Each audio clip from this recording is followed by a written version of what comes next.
I mean, you'd have to talk to my husband about that, but he knows how to push my buttons. He knows that I need to keep moving forward, and I mean, he's just able to read me so well, like knowing what I need in the moment, and you know, whether it's motivation or food or a beer or a taco, he's there to provide that inspiration and that motivation to just keep me going. I mean, that's what it is. You know, to have that moral support on the side, you know, can make such a huge difference. So it varies a bit by what I'm doing. Some things I do are rather unsupported, but for everything, I would say my family is my most important support crew, and having them on board with what I'm doing and having them feel like they're a part of it. And that's really, I think, the most important thing for me is the support crew should feel like a part of the adventure, a part of the effort, rather than just there as something supplemental.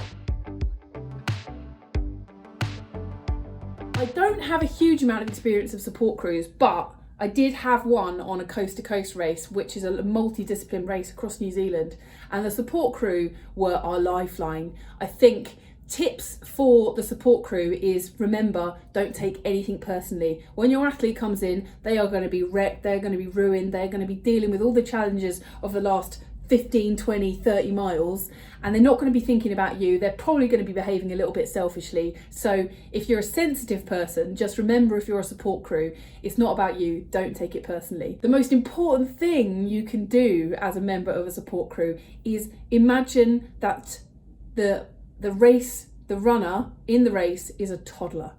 Think of them like a toddler.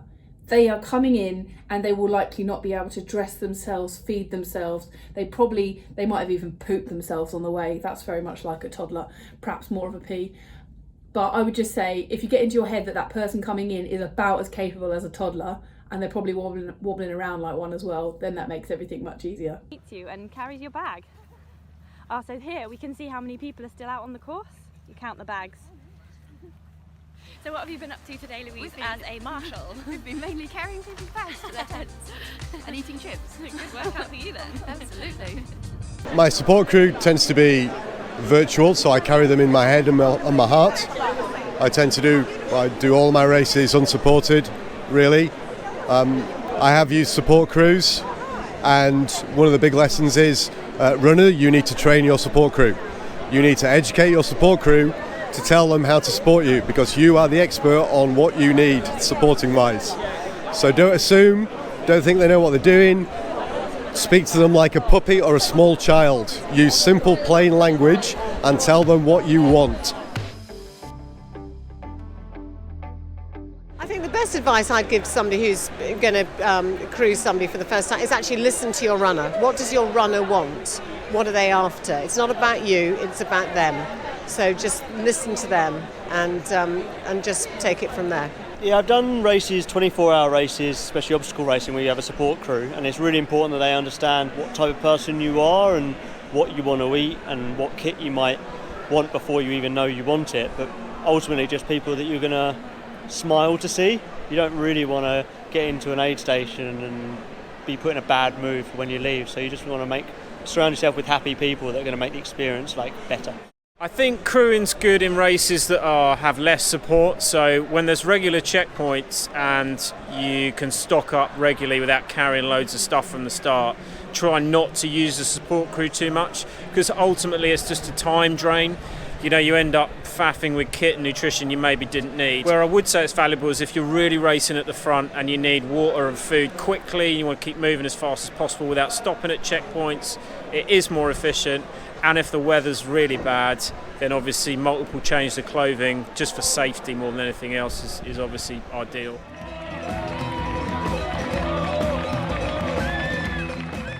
For me, it's about providing motivational support. So, for example, my husband will like to pop up on the route, and I enjoy that as, if I know it's going to happen or if it's a surprise. But I think actually saying the right things to the runner is quite important. So being motivational, but being realistic as well, not completely over the top, but acknowledging how I'm feeling and perhaps maybe suggesting something that I could do to make myself feel a little bit better if that's needed, but just some motivational words really, and perhaps I'll see you at the finish, or I'll see you at a certain number of miles. I find that really helpful rather than practical support. For me, it's the motivation. Wow! What a welcome! Thanks! That's amazing! Well, that was fun. That was fun, wasn't it? Yeah, great supporters. I have a long-suffering support crew, which is my now wife, and she was with me on my run for about 50% of the time. So it was hardly an elite operation, but just having somebody who's there for you is very important. And then a lot of the time after that, I just sort of used the love of people around as my own support. So I've never run any ultras that have needed support crews before. However, I am doing a 24-hour endurance run in June. So it's the Endure 24 run in Reading, and it's 5-mile loops. So you wouldn't think that you need a support crew there, but actually time's going to be of the essence, because I'd like to do 100 miles within that 24 hours. So in order to do that, I've got an hour per loop per 5 miles. That's 20 loops, so that's 20 hours. So I've got 4 hours of faffing, and I am a faffer. So that faffing is going to be fueling, maybe napping, and also changing clothes, going to the toilet, washing, that kind of thing. So I'm going to need a support crew that's going to be getting the food ready for me, and it's going to be really interesting getting that crew together, because I know from watching loads of documentaries and listening to podcasts and things just how important crewing actually is as difficult probably as the running itself. So I'm looking forward to getting a really good crew together to help me push through that challenge.